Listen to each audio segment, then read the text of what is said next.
G'day trendsetters. Today I'm coming to you from Brickyard Bike Company in Phoenix City, Alabama, which is located just across the Chattahoochee River from Columbus, Georgia.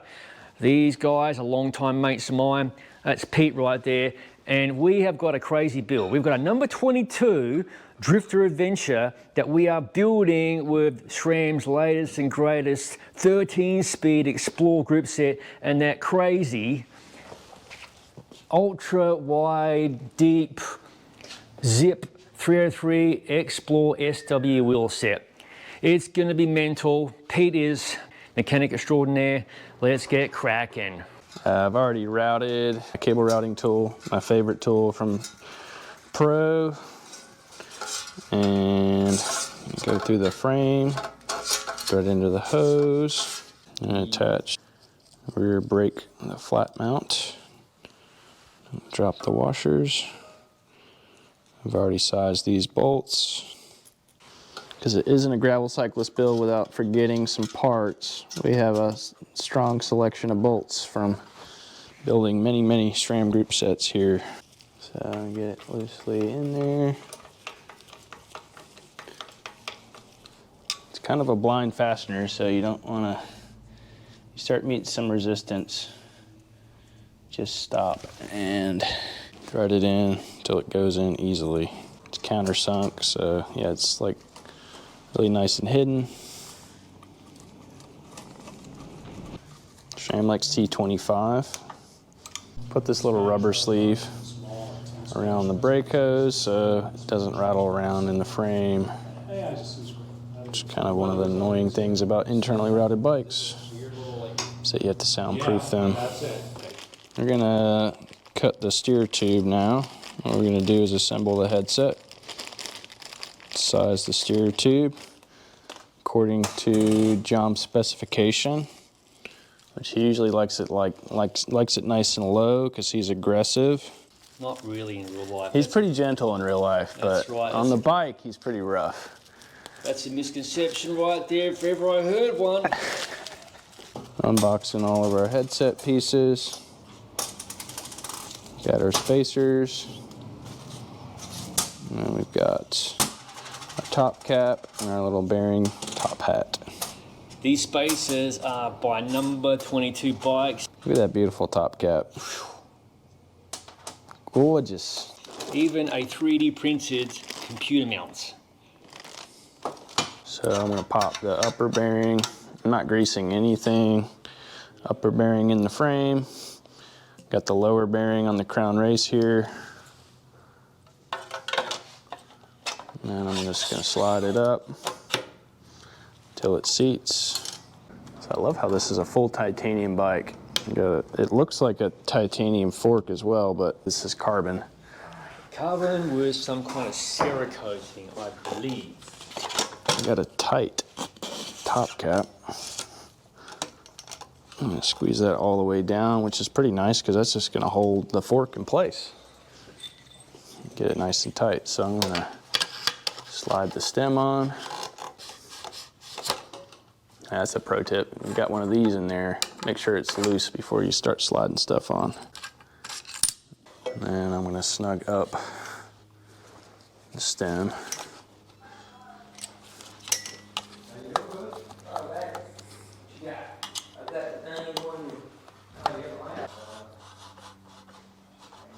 I need to add some spacers internally. So bike came with these little shims, and it feels like it's maybe rubbing up here. So what I need to do is add some stack here internally so that it rides smoothly. Installed those shims, so now the headset moves nice and smooth. There's no contact between this upper cap and the frame. Before it was sitting right on top of it. So what I'm gonna do is, and this headset feels like I've basically preloaded it, so it's nice and tight. And I'm gonna score top of the steer tube right where these upper bearings contact. We're gonna install it with these spacers on top. I can measure out the correct gap before I cut the steer tube to include this guy. Best to measure it first, not guess. It's 3 millimeters. So what we need to clear the top of the steer tube so that we get proper compression onto the headset is that we need basically 2.5 to 3 millimeters below the top of this uppermost headset spacer so that we get proper preload. So we're gonna cut this steer tube. I've already measured it. Don't wanna cut it too short. I'm gonna spray it with some soapy water, keep the dust down. I'm also gonna spray my blade. This is a carbon specific blade. I'll put my eye protection on, sunglasses, and then we're gonna cut gently. The soapy water is there to capture any dust. And we just want to guide the blade, just draw it gently over the steer tube. So we're not cutting a tree here, we're cutting a carbon steer tube. The deeper you get in, you'll start hearing it change pitch. Deeper and deeper. It's like my favorite movie, Office Space. Deeper and deeper. Oh, getting close. Real gentle on the end here. Almost there. There it is. Right there. There's all that dust we captured with the soapy water. Got a sanding block. Just want to make sure that our edges are smooth. Again, I like to wet sand. Chamfer the edges just ever so slightly, so we're not catching any edges when we put our stem or our top cap on. Steer tube is cut. I'm gonna route this brake hose real quick here. My little hack is put your magnet in, grab your little other metal end till they connect. There, it grabbed, and then I'm just gonna pull the magnet out. Just like so. Route the brake through. I just like routing brakes before I assemble anything else. Just go ahead and get it on the frame or the fork. These flat mounts look nice. Guess we'll find out if they're flat or not. Now I'm just attaching these flat mount bolts to the fork. I'm not gonna get them like torqued yet. I'm just gonna snug them up so the brake doesn't move around. We're setting this bike up with 160 rotors. It's an important consideration before you bolt your caliper onto your fork. I've got the adapter here set up for 160 mounts, and the rear mount is also set up for 160 rotor. Basically, you got this little black adapter here. You would flip it. Like this fork is direct mount for 160 rotor. For a 140 rotor, setting it up with 160, so it needs to be in that plus 20 position. Glop some grease into the headset. Just stick your finger in there, just like your proctologist. Use a high quality, really thick waterproof grease. We've recently switched to this Maxima waterproof. It's like really sticky. It's got good staying power, so your headset bearings don't rust out. Just greasing our crown race as well. You don't want to get too crazy with this. Just want a nice coat on the bearing and on the races. Of course, I got greasy hands. I'm going to be touching this frame. It's really important. You just clean things up after you're done. Nice tight fit there on that bearing. So we cut and finished our steer tube. Putting the spacers on. I'm a little bit OCD. These little spacers have these little indentations in them. Now I'm going to snug this guy down. Again, I'm going to torque it later. Got our spacers installed. That looks like a good, correct gap. Just gonna preload the headset. Look at that. Look at that baby. That is nice. Snug her up. I really like to work with my T-handles, but I left those at home. And just get it nice preloaded. Snug down the stem. Worry about getting it straight later, but you can just kind of roughly eyeball it. So I prepped the stem faceplate with some carbon paste. We do have a kind of textured clamp area, which is designed to act like carbon paste. I just always just add some anyway, just because you can never be too sure. Don't drop the stem bolts. Get one snug down, grab the other one. I think we have an out front computer mount that we're gonna install, so I'm just getting this installed so it's snugged in there. Get the handlebars installed. I'll do that last. I'm gonna worry about routing hoses and getting everything run before the more unimportant stuff like computer mounts. Oh yeah, it's gonna inflate. No worries. I just need to keep pumping away here. All right, we're gonna throw the rotors on. Paceline X. Gotta line up the logo with the tire, with the valve, and you gotta get the rotor also, rotor lock ring. It's all about the details. It's all about the details. Otherwise, why even do it? And we're gonna torque that. Cassette, and grease the splines on the inside. Pete, this is the retail $600 cassette, right? So yeah, we don't want to cross-thread this guy on here. Get in there. Torque to 40 Newton meters. Bam. We have our fancy, how much is this derailleur? $700 retail, I believe. $700 derailleur. We're gonna just loosely install it. It's the setup procedures unlike any other derailleur before it, except for the transmission mountain bike derailleurs. It's basically the same thing. Got ourselves like a little knurled washer in here. I went ahead and installed that earlier. And we got this little frame doodad here. This guy goes inside with no grease into the frame. And then we're gonna line it up. You have to have a UDH compatible frame in order to run this derailleur. Now I'm just gonna snug it up to it contacts, and I'm gonna back off a full turn. So it's just loose. I'm also gonna set it up in the setup cog, in the setup position, where we push in this lock position, push in this tab. It's going to be like halfway between the fully open position, if you're familiar with SRAM derailleurs from the last, I don't know, decade and a half that have one-by drivetrains.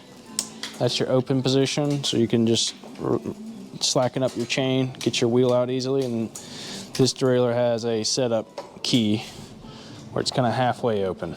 Just taping up our hoses here, getting ready to install the levers.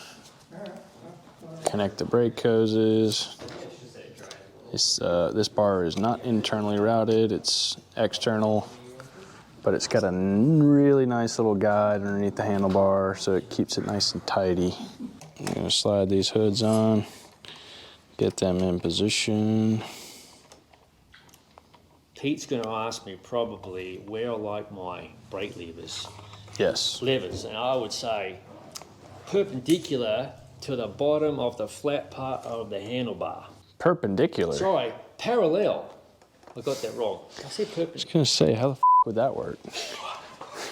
I probably mentioned this in a previous build video, but what I like to do when I'm setting up hoods, there are preferences to how you have them set up. Like John likes the hoods to be in line, parallel with the drop. But the way I do it is I'll set it up using the markings on the bars. Try and get them level here on the tops of the hoods. And I'll just peel back the hood here and just kind of eyeball that it's roughly level. Maybe it has a slight upslope. And then I'm gonna measure from the end of the bar to the bottom of the hood and just double check that these are equidistant, because nothing bothers me more than something as shift levers that are not even. All right, I'm using the anti-seize here in the frame since this is a titanium frame. I want to make sure that these aluminum cups don't corrode and fuse with the bottom bracket here.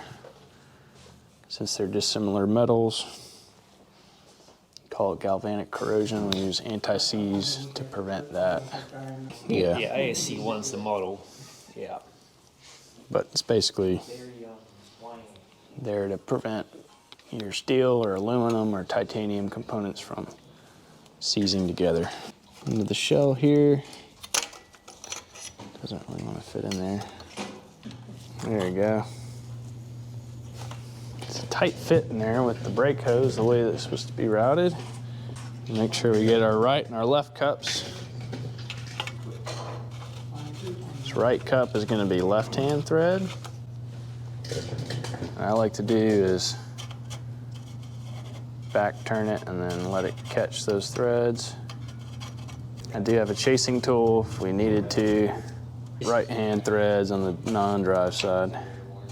All right, so we got these bottom bracket cups started by hand, and then I'm just gonna finish. This is a Park Tool T47, BBT47 tool. It's got two different interfaces on it. This one is a 16-notch bottom bracket. What I do is I just press it into the bottom bracket shell, and then I give it about as much as I can get on it with just a small wrench.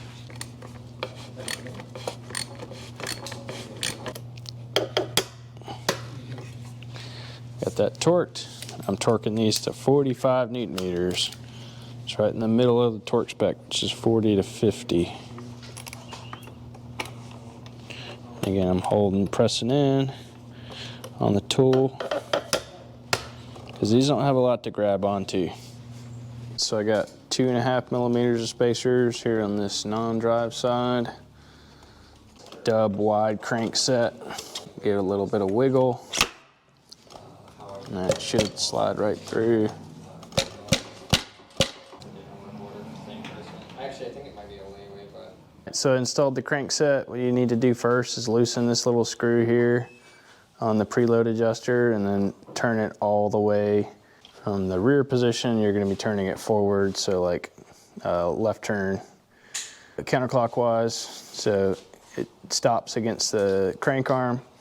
And then since this is a T47 bottom bracket, it's 85.5 millimeter shell, and this is a dub wide crankset.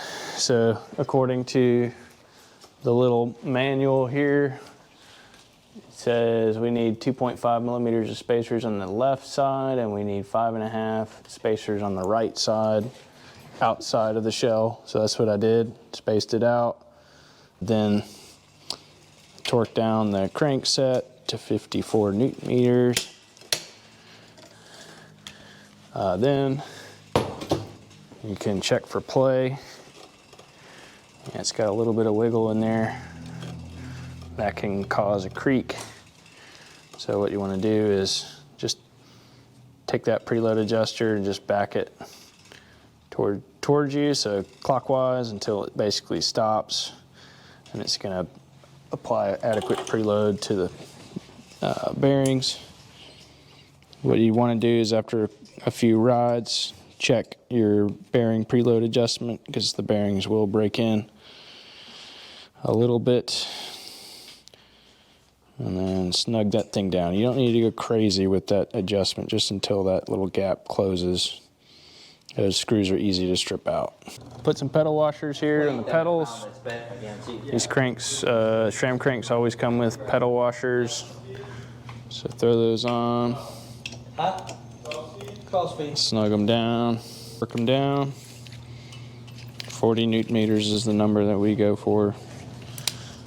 Most pedals and cranks say 35 to 45, so I'm going to go to 45. I'm going to go to 40. It's not too crazy tight. Of course, grease your pedal threads before you do that. There we go. We have already sized our chain. There's a little calculator that you can use on the website, or you can go into the SRAM AXS app and calculate your chain length. It's not like a traditional chain where you would wrap it around, size your chain with it on the bike. You actually size it off the bike, which is a really nice feature. You plug in this case, your chain ring size and your chainstay length, and then it gives you the value. And 440. And it gives you your length of your chain that you need to run on this drivetrain.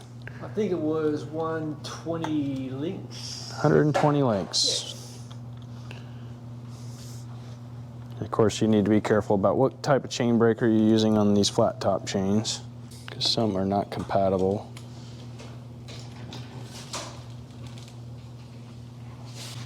Install our power locks. Grab some quick link pliers. You can hear them snap into place. There we go.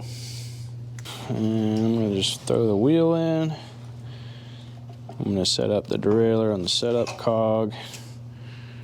So that again is going to be determined in your setup, your chain calculator, but most cases it's basically your 7th cog.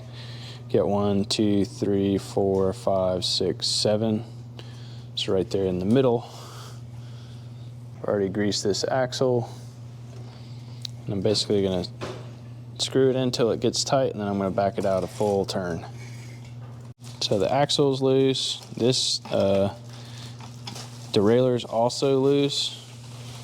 There's a little knurled ring on the inside. What I need to do is get it lined up. There's a little, if you can see it, there's a little notch there on this outer portion of the derailleur, and then that little knurled ring.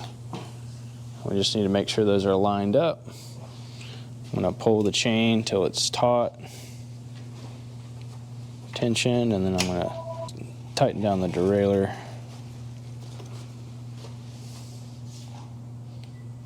Accidentally press the axis button there. So there's chain tension, it's good. And I'm going to torque this guy.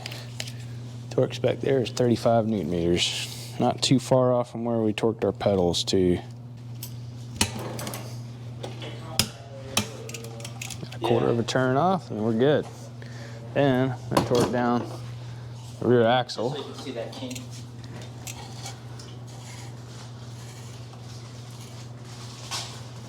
Eight to 10 Newton meters. I mean, it wasn't putting them on the shop, and like I said, if, There we go. I'm going to pair it with the shifter. I'm going to press and hold until the button starts flashing. Green light's flashing. his does right now. And then I'm going to take, So instead of them doing the hit outer this ring, little button in here until it starts flashing rapidly. That's how we know it's paired. And then I'm going to do the left shifter as well. There you go. And click the button, stops flashing. And we confirm or like with it's paired. Jones, I was like taking the chains off because they You got our little bonus buttons too. To fit up these hoses, I've already measured. Basically, these hoses are going to be inset into the lever. It's like 8 millimeters or something like that. I cut there on the line that I've already made. Silver Sharpie. Thread in this little barb. Thread it in all the way. Put some DOT grease on the threads. It's that like orange looking grease that dissolves in the brake fluid. I'm gonna back it out like just a smidge. So what happens is when you tighten it in, just like that compression plug, kind of bulges out a little bit, makes it hard to fit this olive on here, which is reverse threaded. I had a very expensive bike coming in my shop once. Had a brake issue. It's because this thing was threaded on backwards. So it's important that it goes on that direction. How long did it take you to figure that out? Well, that's what I do. Whenever I have a brake issue, I just disconnect it, check the barb and olive, because that's almost always the issue. If it's not like a kinked hose inside the frame, which is hard to find sometimes, that you need to disconnect it. Just check that your barb and olive is correctly installed and that it's compressed properly. They have a torque spec. I know SRAM's typically 8 Newton meters. I'm sure these are the same. And that's just the torque spec that's required to compress that olive so it fits nice and snug in there and doesn't leak. A little bit of grease. And I'm gonna slather it all over this bad boy. I'll put a little bit between it and the compression nut too. So I didn't really torque these down. They can move pretty easily. Pull this plug out. Just slide it in, twist it back in place, and make sure that these are aligned so we're not cross-threading. Take a flare nut wrench.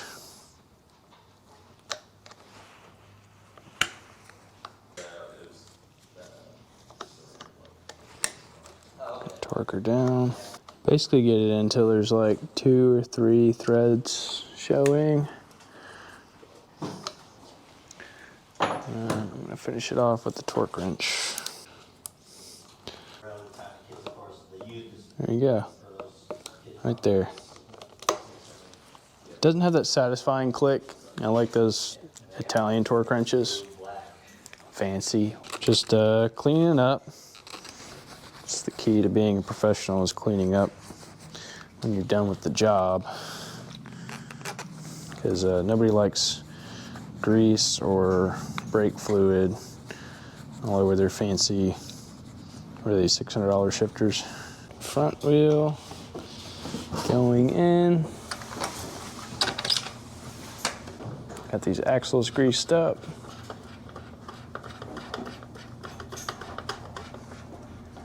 Torque spec is 10 Newton meters, just like the back one.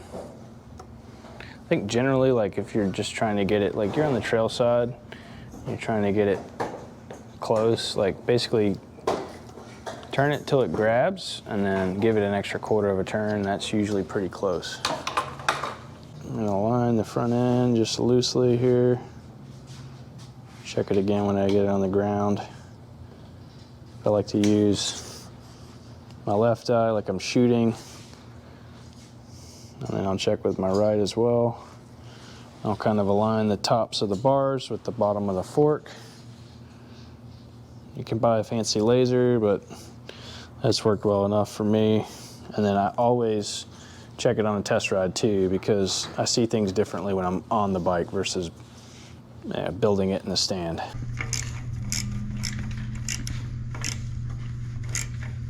Squeeze the brake lever a few times. Pete, how often do you find these rotors are straight out of the box from the manufacturer? Never.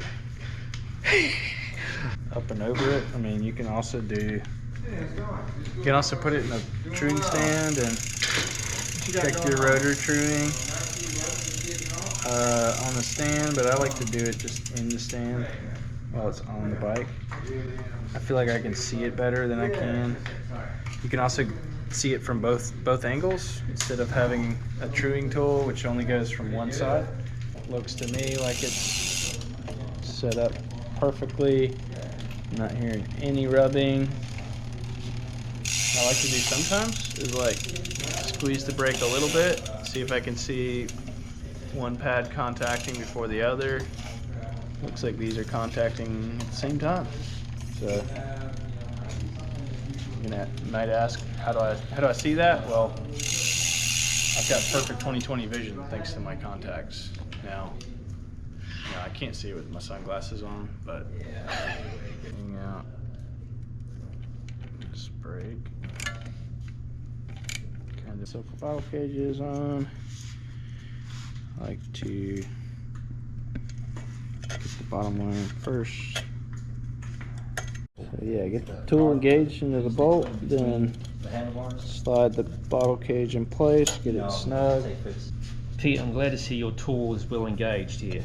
Yeah, you gotta get that tool engaged before you start twisting and plowing.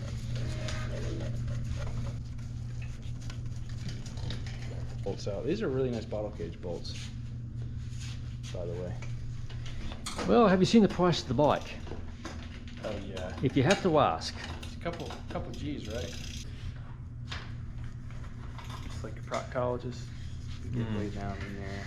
So Pete's measuring my Seatpost height. Just as an FYI, trendsetters, I'm utilizing a Zipp post just for now because the number 22 post has got a couple of special pieces for the top head mechanism, and I don't want to mess with that today. I want to get this bike sort of dialed in, then I will swap to the number 22 seat post. So don't fret. Don't fret.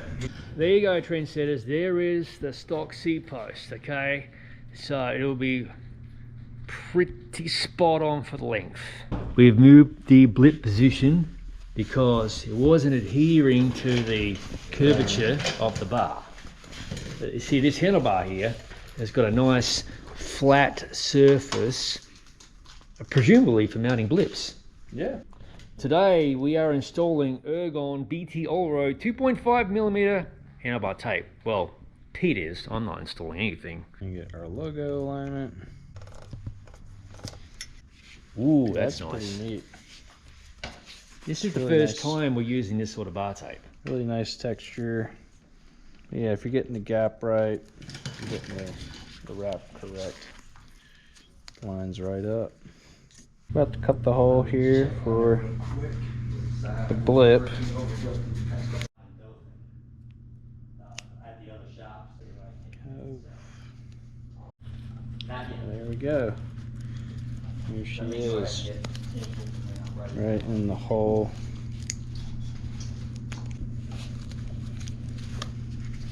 Yes, yes.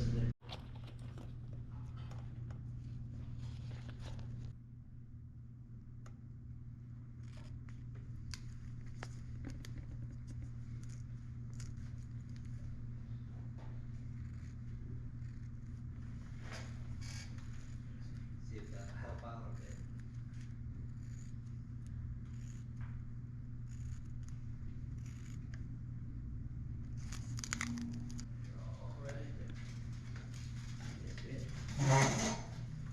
Get the screws on home now.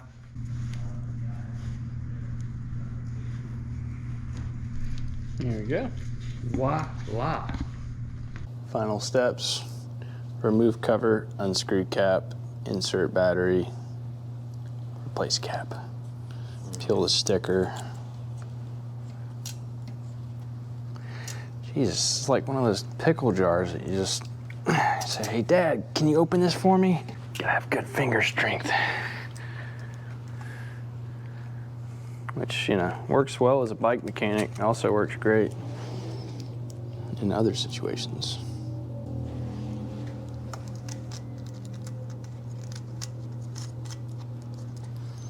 Thread that sucker on, this thing should light right up. There we go. Pop that sucker on. Catch this blue film. Oh yeah. You've been waiting all day to remove that, haven't you? It's Yes. very satisfying.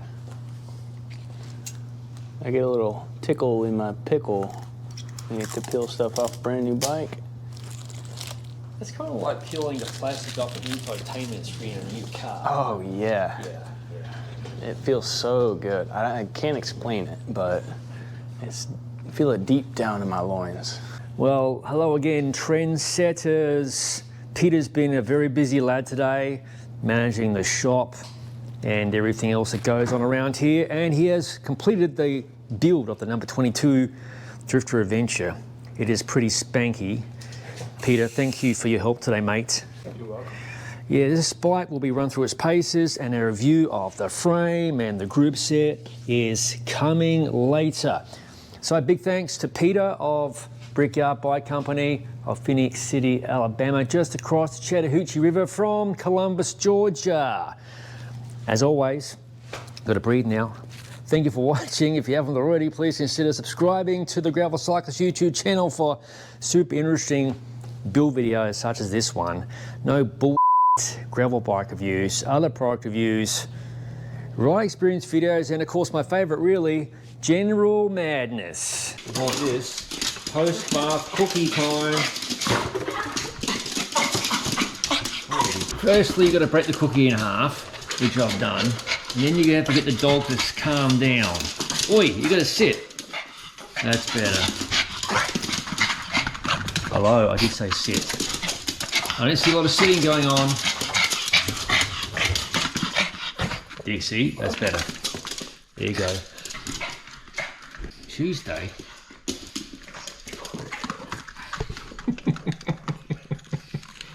You like the post-bath cookie, don't you? What the f am I doing with my life? Oh yeah, I just remembered, it's pretty freaking awesome. I'll see you. Hey Pete, thanks again mate. I'll see you as well in the next video.